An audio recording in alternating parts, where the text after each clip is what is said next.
जी बिल्कुल, मैं इस वक्त मौजूद हूँ बहावल नगर खादमबाग रोड पर, जहाँ पर सुथरा पंजाब मंसूबे के हवाले से जो सफाई सुथराई का काम किया जा रहा है, और यहाँ के जो वर्कर जो हैं वो सरापा एहतजाज है। जानेंगे इनके ज़बानी एहतजाज क्यों कर रहे हैं, वजह क्या आपकी? वजह सर ये है कि हमारे अकाउंट में जो तनख्वाह आई है वो हम लेने गए हैं। पहली बात है वो बैंक वालों ने ये बात बोली है कि कंपनी वालों ने आपका जो है अकाउंट बंद करवाया है, मसरूफ़ करवाया है। अच्छा। मैंने पूछा उसकी वजह, वो बता रहे थे ये आपको बैंक वालों ने मौक़िफ़ दिया अपना? जी, उन्होंने कहा ये आप जाकर दफ्तर पे अपने जो कंपनी वाले उनसे बात करें। अच्छा।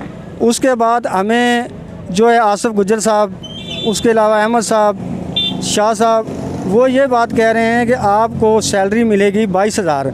ये रिक्शे हमको किसी ने लेके दिए हुए हैं। हमारी लिस्ट में जो है वो 37,000 आए हुए हैं। यानी कि आपको इस बात का इल्म नहीं है ये रिक्शे किसके हैं किसके नहीं, आपसे तो काम लिया जा रहा है ना? जी, ये रिक्शे कंपनी के हैं। 10-8 रिक्शे, किसी की नहीं आज तक वो कोई मालिक हमारे सामने नहीं आया। अच्छा। अगर वो मालिक हमारे सामने आता तो वो उसके अकाउंट में सब जाने चाहिए। बिल्कुल बिल्कुल, ठीक है ना, हमारे अकाउंट में फिर कैसे आ जाए? यानी कि बात तो ये होती है ना कि आप तो काम कर रहे हो ना, आप तो भी मेहनत ले रहे हैं, आपकी क्यों पैसे कटौती हो रहे हैं? हाँ जी, वो चाहे किसी के हैं, आपको चाहे रिक्शे काले चोर के दिए गए, आपको पैसे पूरे मिलने चाहिए। हमें पैसे वो मिलने चाहिए जो मरियम नवाज ने वर्कर की, मजदूर की तनख्वाह बताई है 37,000 रुपया। यानी कि आपको ये बात नहीं डिसाइड की गई ये जो है वेंडर के रिक्शे हैं किसके हैं किसके नहीं, पर आपको रखा गया 37,000 रुपये, और जब आपको तनख्वाह दी गई तो आप कहते हैं 22,000 देंगे। 22,000 रुपये। ये रिक्शा किसी और का है? जी, ये भी नहीं पता, ये कंपनी का है। अच्छा, तो आप क्या कहना चाहेंगे और क्या मुतालबा करते हैं हम वसीम पंजाब से? उससे ये मुतालबा करते हैं कि हमारी जो सैलरी है जो 37,000 है हमें वो दी जाए। आपका नाम क्या है? हमारा नाम है लियाकत अली जी। सर, लियाकत अली हमारे साथ इस वक्त मौजूद है। इनका कहना है कि सुथरा पंजाब के हवाले से जो मनसूबा जारी है हम उसके वर्कर्स हैं, और वहाँ से 37,000 रुपये तनख्वाह जो है डन की गई थी, और अब जो हम तनख्वाह निकलवाने गए बैंक में तो कहने लगे कि 22,000 रुपये आपको तनख्वाह दी जाएगी, और नहीं तो आपका अकाउंट बंद किया गया। हमारे साथ तहसील मैनेजर मौजूद है उमेर साहब से जानेंगे। सर, आपका मौक़िफ़ ये है कि ये वेंडर जो होते हैं रिक्शा वाले, किसी और से प्राइवेट लगा लें आप, ये प्राइवेट रिक्शा है और वो अपने उसकी मर्ज़ी, वो आगे उन्होंने ड्राइवर रखे हुए हैं, वो अपने पैसे कटौती करते हैं। अब इनका मौक़िफ़ ये है कि हमें नहीं पता हमें कौन सा रिक्शा दिया गया। जाहिर सी बात, रिक्शा तो आपने इनको दिए हैं, मैंने तो इन्होंने की है, इनको तो पैसे पूरे मिलने चाहिए। क्या मौक़िफ़ है आपका? जी बिल्कुल ऐसा ही है कि हमारी मिनिमम जो सैलरी है वो 37,000 है। ठीक है, किसी भी वर्कर से आप पूछ सकते हैं, उनको 37,000 मिल रही है, बल्कि जो ड्राइवर आपको खुद भी बताएंगे। अब ऐसा है कि हमने जो मशीनरी है ना, मोस्टली जो हमें एमसी से मिली है, कुछ हमने परचेज़ की है और कुछ हमें रेंट आउट की है, बल्कि मोस्टली हमने रेंट आउट की है।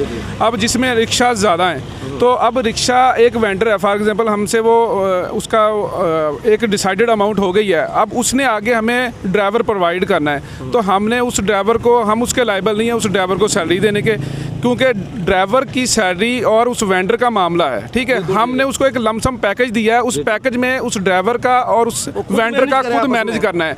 अब ये उन दोनों का मामला है, लेकिन हमने मिनिमम 37,000 उन वेंडर को भी बताई हुई है कि अपन उसी हिसाब से इसको चलना है, और उसी हिसाब से हम इनको देखेंगे इंशाल्लाह। अच्छा सर, मैं एक छोटा सा मासूमाना सवाल भी करना चाहूँगा आपसे कि अब ये जो शख्स काम कर रहा है, अब जिससे आपने रिक्शा लिया है, आया कि इसकी उसके साथ कमिटमेंट हुई है इस लड़के की उसके साथ? ये ज़ाहिर सी बात है, आसिफ साहब देख रहे थे तो ज़ाहिर सी बात हुई होगी, होने के बाद ही को मामला फिल आउट। अच्छा, आप ये बताएं, जो रक्षा आपको दिया गया था उस रक्षा मालिक के आपके साथ कोई कमिटमेंट हुई है कि हमारी 37,000 में तय हुई है और आपके साथ हम इतने पैसे देंगे आपको? नहीं सर, हमारे सामने तो मालिक आया ही नहीं, हमें 37,000 ही बताया गया था। ये 37,000 बताया गया जी। अच्छा सर, अब ये एक सवाल पैदा होता है कि फिर इसका मतलब तो ये हुआ ना कि इन्होंने तो मेहनत की है, इनकी तो सैलरी मुकम्मल मिलनी चाहिए, या तो जो रक्षा जिससे आपने किराए पे लिया है या उसका और इसके साथ कमेंटमेंट होते हैं, फिर समझ लें कि ये आपसे मुतालबा नहीं कर सकते। अब तो इन्होंने मेहनत की है, इसके पैसे तो नहीं कटौती हो सकते। अच्छा सर, अब एक और सवाल पैदा होता है कि हमने अक्सर प्रोग्राम किए हैं, जो आवाज़ उठाता है उससे कंपनी से बाहर निकाल दिया जाता है, अब क्या इससे निकाल दिया जाएगा? इसने आवाज़ उठाई है। नहीं, ऐसी बात नहीं है, ये हमारा मामला इनके साथ बिल्कुल भी नहीं है कि हम ये वर्कर काम कर रहे हैं, सब लोग काम कर रहे हैं, सिर्फ ये नहीं कर रहे। हमारे बहुत सारे सेंट्री वर्कर्स हैं जो मेन हमारी रीढ़ की हड्डी हैं, वो काम कर रहे हैं, सुपरवाइजर्स काम कर रहे हैं और दिन रात लगा के काम कर रहे हैं, ऐसी बात नहीं है। अब इशू ये आ गया कि अब वेंडर्स से, हमने तो वेंडर से बात करनी ना, हम किसी भी रिक्शा ड्राइवर से क्यों बात करेंगे जब हमने एक वेंडर अवेलेबल किया है। अब वो वेंडर जानेगा और ये ड्राइवर्स जानेंगे, क्योंकि ये वेंडर और ड्राइवर का मामला है, हमारा मामला नहीं। आपकी बात ठीक है, वेंडर और ड्राइवर का मामला है, इस वक्त इसके वेंडर से बात ही नहीं हुई, तो इसका मतलब फिर ये हुआ, तो ये तो अलग है ना जी, आप लोगों ने इनसे रक्षा प्रोवाइड किया है। इनको इन सबको जो वेंडर के नंबर भी देंगे और वेंडर से मिलवाएंगे भी। मैं अभी यही बोलता हूँ इनको कि जैसे ये फ्री होते हैं ड्यूटी से, ये न्यू सिटी आए, इनको जो वेंडर के नंबर भी देंगे और वेंडर से मुलाकात भी करवाते हैं। मेरे साहब एक सवाल और है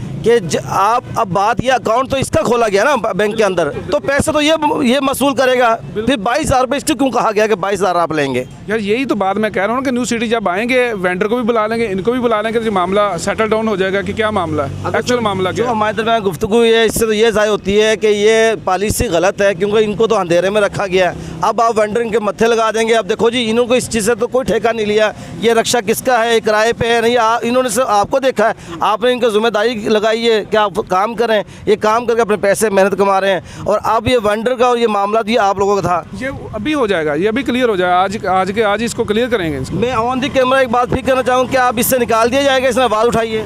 नहीं, निकालने वाली बात नहीं है। अगर ये हमारे साथ काम करना चाहेंगे तो हम क्यों निकालेंगे? सर ये कोई भी भागना नहीं चाहता, आजकल इतनी महंगाई का दौर है, रोटी रोजी पूरी नहीं होती, ये कैसे जाएगा? पर मैंने जितने प्रोग्राम किए हैं, बाद में उसका एक्शन यही होता है कि जिस ऑफिस के सामने जिस वर्कर ने आंखें उठाई है उससे निकाल दिया जाता है। नहीं, ऐसा नहीं है। जो बंदा काम करने वाला होगा बिल्कुल भी उसको नहीं निकाला जाएगा, और काम करने वाले की कदर होती है, बेशक वो सेंटी वर्कर हो, बेशक वो सुपरवाइजर हो। सर बहुत शुक्रिया, आपने मुझे टाइम दिया। ये थे तहसील मैनेजर उमेर साहब। इनका कहना है कि अगर ये बात दुरुस्त हुई, इसका वेंडर साथ कोई मुतालबा नहीं हुआ तो इसको तनख्वाह पूरी दी जाएगी।